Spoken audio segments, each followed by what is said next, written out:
ಮತ್ತು JDS ಎರಡೂ ಪಕ್ಷದ ಹಿರಿಯರು ಕೂತು ಮುಂದೆ ಬರ್ತಕ್ಕಂಥ ವಿಧಾನ ಪರಿಷತ್ತಿನ ಉಪಚುನಾವಣೆ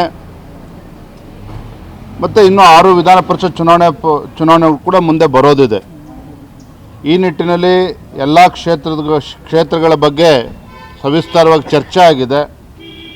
ಚರ್ಚೆ ಆಗಿರ್ತಕ್ಕಂಥ ಅಂಶಗಳನ್ನು ನಮ್ಮ ಕೇಂದ್ರದ ವರಿಷ್ಠರಿಗೆ, ನಮ್ಮ ರಾಷ್ಟ್ರೀಯ ಅಧ್ಯಕ್ಷರ ಗಮನಕ್ಕೆ ತಂದು ಅತಿ ಶೀಘ್ರದಲ್ಲೇ ಅಭ್ಯರ್ಥಿಗಳನ್ನು ಘೋಷಣೆ ಮಾಡಬೇಕು ಅಂಥೇಳಿ ಈಗಾಗಲೇ ನಾವು ತೀರ್ಮಾನ ಮಾಡಿದ್ದೇವೆ.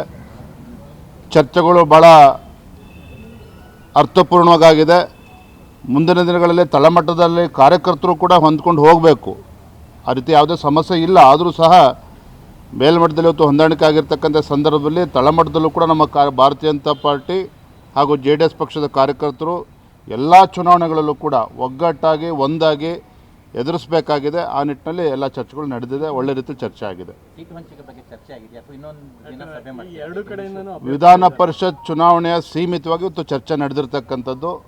ಲೋಕಸಭಾ ಚುನಾವಣೆ ಹಿನ್ನೆಲೆಯಲ್ಲಿ ಕೇಂದ್ರದ ವರಿಷ್ಠರು ಅದರ ಬಗ್ಗೆ ಚರ್ಚೆ ಮಾಡ್ತಾರೆ. ಅದಾದಮೇಲೆ ನಾವು ಕೂತು ಚರ್ಚೆ ಮಾಡ್ತೀವಿ. ವಿಧಾನ ಪರಿಷತ್ಗೆ JDS ಇಂದನೂ ಅಭ್ಯರ್ಥಿ ಇದ್ದಾರೆ, ಬಿಜೆಪಿಯಿಂದನೂ ಅಭ್ಯರ್ಥಿ ಇದ್ದಾರೆ. ಅದು ಹೈಕಮಾಂಡಿಗೆ ಬಿಟ್ಟಿದ್ದಾರೆ. ಈ ವಿಚಾರವಾಗಿಯೇ ಚರ್ಚೆ ಮಾಡಿರ್ತಕ್ಕಂಥದ್ದು. ಮಾನ್ಯ ಕುಮಾರಸ್ವಾಮಿ ಅವರು, ಯಡಿಯೂರಪ್ಪನವರು, ನಮ್ಮ ಪಕ್ಷದ ಎಲ್ಲ ಹಿರಿಯರು ನಾವೆಲ್ಲ ಕೂತು ಚರ್ಚೆ ಮಾಡಿದ್ದೇವೆ. ನಮ್ಮಲ್ಲಿ ಯಾವುದೇ ರೀತಿ ಗೊಂದಲ ಇಲ್ಲ.